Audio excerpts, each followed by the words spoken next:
In this video, I'm going to show you a fantastic exercise I use to practice the major triads in every key. Chords 1, 4, and 5.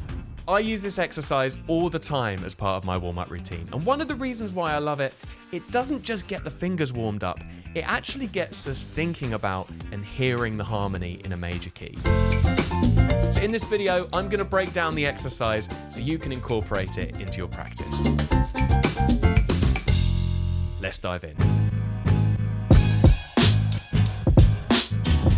Hello, welcome back to the Keys Coach YouTube channel. My name's Adam, and thank you so much for clicking on this video. Now, when you're watching this video, I'm actually going to be away on holiday. I've got a nice little 2-week holiday.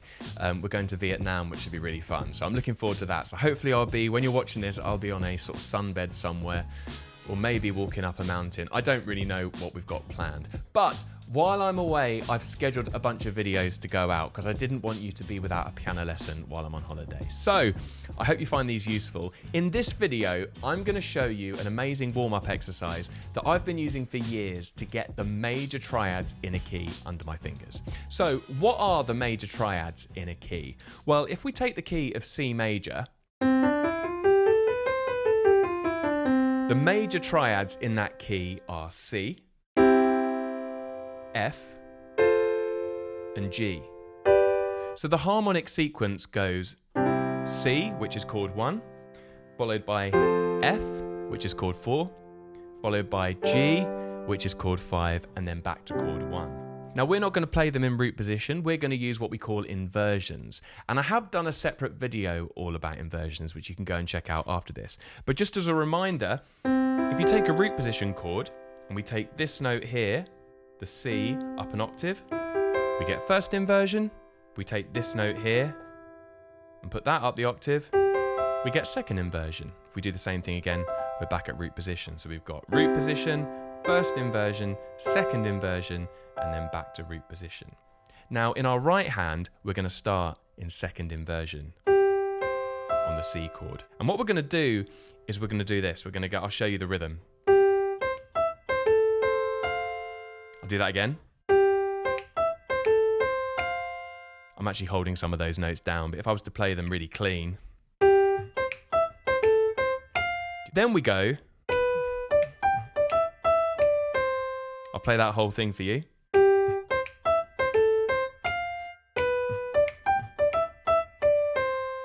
The rhythm is.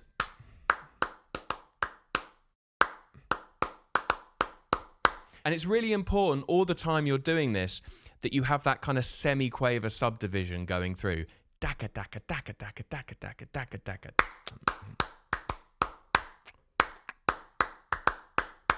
I'll show you how that works.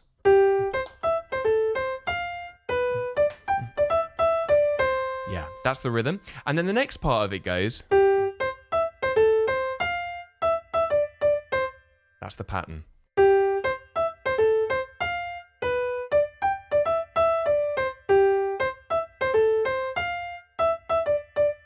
So I'm now going to have a go at playing that right hand part. And what I'm going to do is I'm going to go up a semitone each time. And I'm not going to do every single key. I'm not going to do all 12 keys because sometimes that can be quite a lot to take on in one go. I'm just going to do these keys. I'm going to go C, D flat, D, E flat, E, and F.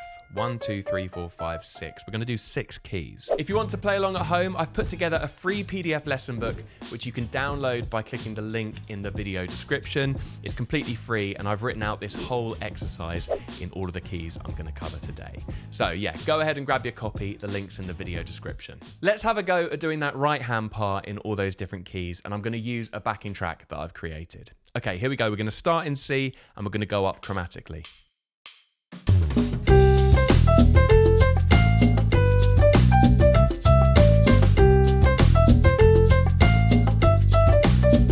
To D flat.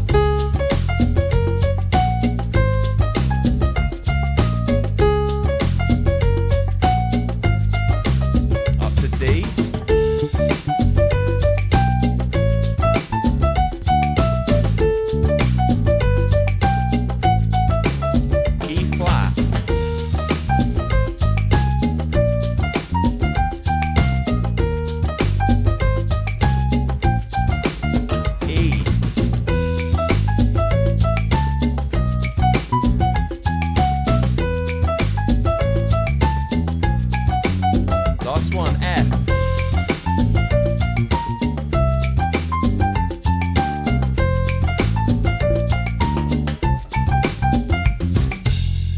Okay, now there is a faster version of the backing track, but we're going to leave it there for a second. We're going to try and get our left hand involved now. Now, an obvious thing to do would be to play exactly the same thing in our left hand as we're playing with our right hand, like this. And that's perfectly fine to try that, but if you want to take it to the next level, what I'm going to do is I'm going to use a different inversion in my left hand. Rather than starting in second inversion, like I am in my right hand, in my left hand, I'm going to start in first inversion. So if I play the whole sequence, kind of starting there, it's going to look like this.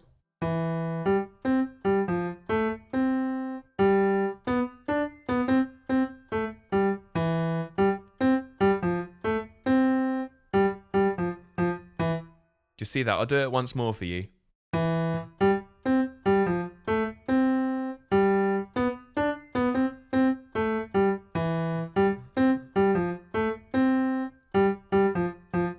Okay, I'm going to try that with the track and I'm going to go up a semitone each time, just using my left hand. Let's give it a go.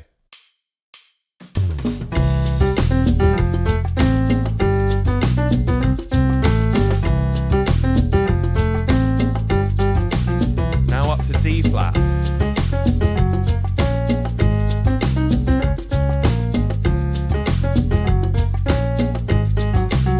Now D.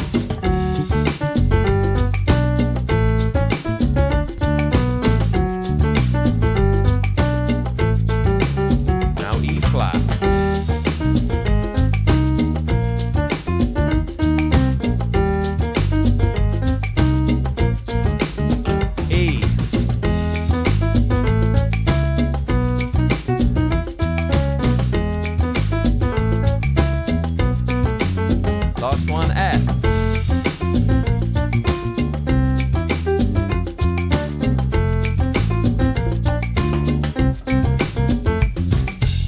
That gives you an idea of how the whole sequence works in the left hand. So the next part of the process is to have a go at putting our hands together. Now this is quite complicated because we're using different shapes in both hands. In our right hand, we're starting in second inversion, and in our left hand, we're starting in first inversion. Okay, I'm going to play the whole pattern really slowly for you so you can see it in both hands.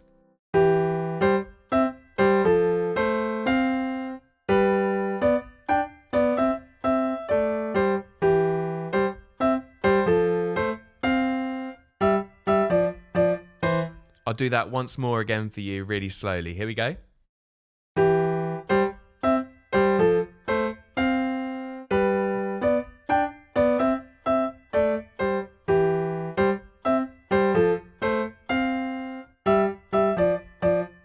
That is really difficult, mainly because you're using different shapes in both hands. Before moving on to any other key, just get it really secure in the key of C. Take it really slow and just be really precise, get it really secure before you move on to any of the other keys. I'm now going to have a go at taking that pattern with the different shapes in both hands, so the second inversion in my right hand and the first inversion in my left hand. I'm now going to take the whole shape through C, the whole pattern I mean, through C, D flat, D, E flat, E, and F. Okay, I'm going to take it through all those keys using the backing track. Let's have a go.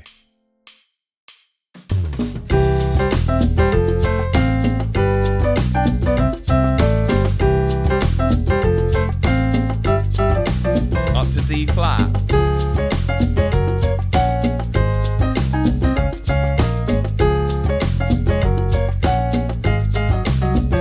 D.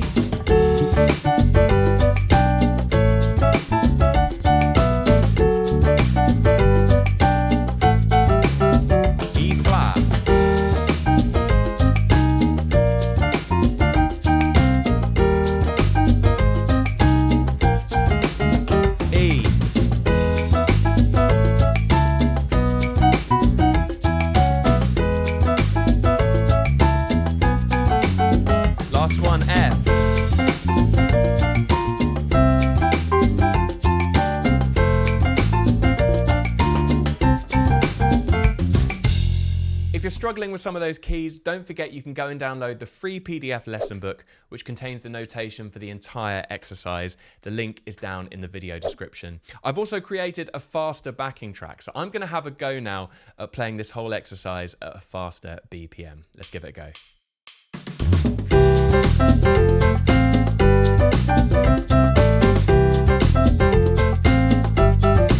Up to D flat.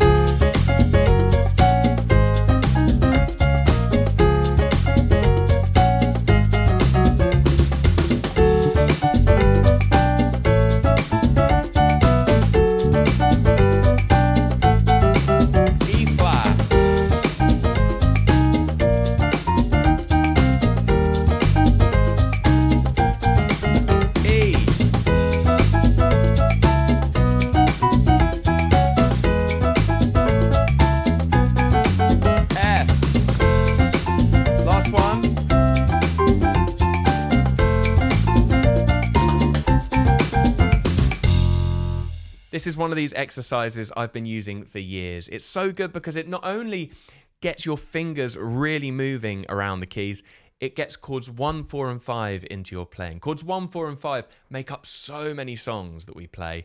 And the other reason it's good is because it just uses different positions in both hands. So it kind of combines so many things we need to get together as piano players.